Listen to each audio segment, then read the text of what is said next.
So today we started my very favorite standard in all of mathematics, and it is algebra. Algebra is something that you have been doing, but now we're going to become explicit with it. So today we are actually working with exponents. Now you've had some background with exponents with the base of 10, okay? And now we're going to be working with a different base. So let's just talk about what exactly is an exponent. Well, like we have repeated addition, which is multiplication, we have repeated multiplication, which it uses exponents. Now, exponents are considered a numerical expression. Numerical just means number. There's numbers in it. And an expression is like, remember we used to say number sentence? Well, now that we're in algebra, we're saying numerical expression. And an expression it includes numbers and operations, but it does not have an equal sign in it. That would be an equation, equals, equation. But we still can solve for exponents. Oftentimes you're going to see that you should evaluate or simplify, which we always use with our fractions, but that also means to solve. So when you see that, know that that's what you're going to do. Now, let's take a look here. We have this number 2, and then we have this number 3. This is a exponential expression, okay? It's a numerical expression, but it's specifically an exponential expression. We call this number here the base, and the base is the number that is repeatedly multiplied. Hey, there's that repeated multiplication. And then the exponent tells how many times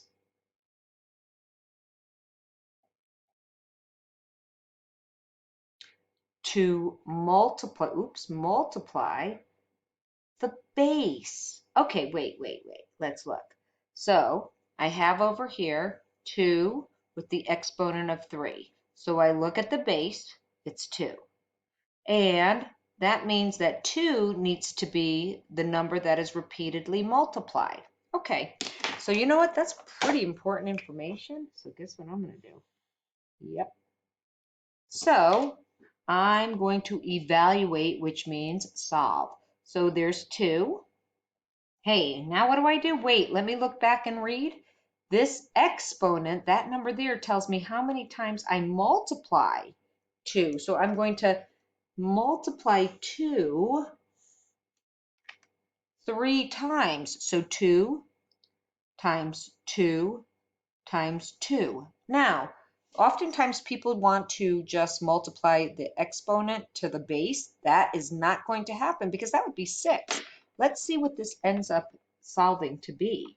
So 2 times 2 is 4 times 2. I just bring that one down and I do one operation at a time.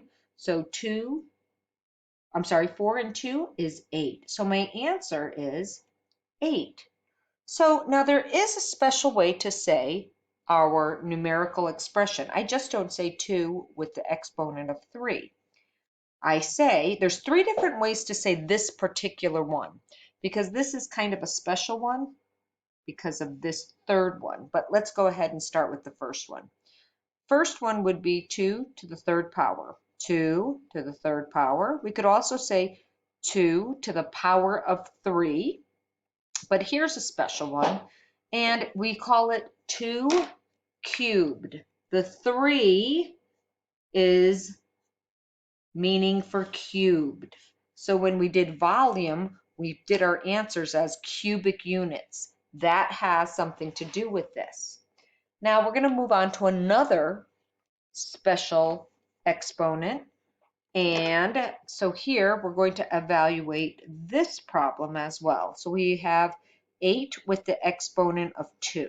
So how do I solve this? Well, let me look back up at my notes because my notes are my textbook. So my base is the number that's repeatedly multiplied. So that's going to be multiplied, 8. How many times do I multiply 8? I look at my exponent. So I say 8 times 8, and because I'm a math wizard, I know that 8 times 8 is 64. So that is how it is evaluated or simplified. Okay, so I said this was a special exponent. Well, it is. How do we say this one here? Well, it's 1 and 2, very similar. I just transposed them. The first one, I could say 8 to the power of 2, or I can say 8 to the second power. But also, you're going to see this, it is 8 squared, and it is only for the exponent of 2. So when you see any number squared, for instance, maybe you see 2 squared, or you see 9 squared. Only with the exponent of 2 do we say squared. You can also say one of these. Conversely, over here, if I have 5 to the third, I would also say 5 cubed. Or if I have 20 to the third, it also is said as 20 cubed. Just very important information that you will definitely see. Now let's go ahead and practice a couple of these. So here, it says solve. What do you mean solve? Oh, okay. So my base is 3. So I have to write, how many times do I multiply 3? 4 times. So 3 times 3 times 3 times 3. All right, now it's time to solve. I'm going to make it easy. I'm not going to make it hard on me. I know that 3 times 3 is 9, times 3 times 3 is 9, and that equals 81. And that's how you solve that one. How do I say this one? Well, there's no special name. It's just 3 to the 4th power, or 3 to the power of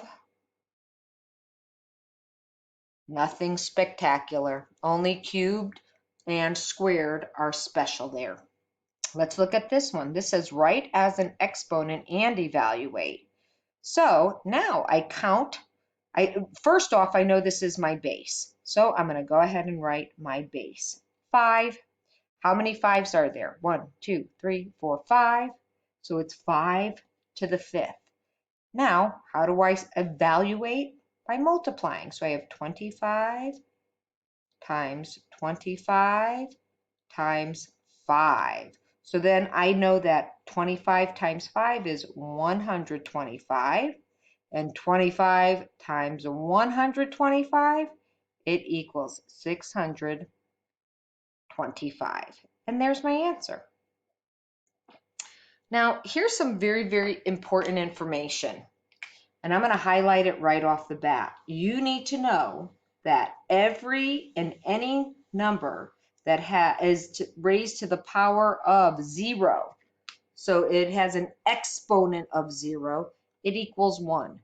I'm going to try to briefly show you, but you can Google this like crazy, or you can go to YouTube and Google it there and see what they come up with, but there's lots of different ways to explain it. But this is a brief and simple way for why is that. So let's take this one here, 3 squared. We know it's 3 times 3, and we know 3 times 3 equals 9. Well, just imagine, and this is true for every number, that you know that you can multiply 1 times 3 times 3, and it equals 1 times 9. So it still equals 9 no matter what. So we put an imaginary 1 in there, although I wrote it in red. So now let's go to 3 to the first power. My exponent is 1, but my base is 3. So I'm going to go ahead and write 3. How many times do I multiply 3? Oh, I just write 3. I don't multiply it any time. But I imagine that that imaginary 1 is there. And any number times 1 equals itself. So, and I can transpose my multiplying by 1. So it still just equals that number. So now let's look over here. My base is 3, but that means I'm not multiplying anything. So my imaginary number 1 is there. So I'm not multiplying it to anything. So it just ends up equaling 1. So that's a brief reason why. And that is what you need to know about exponents.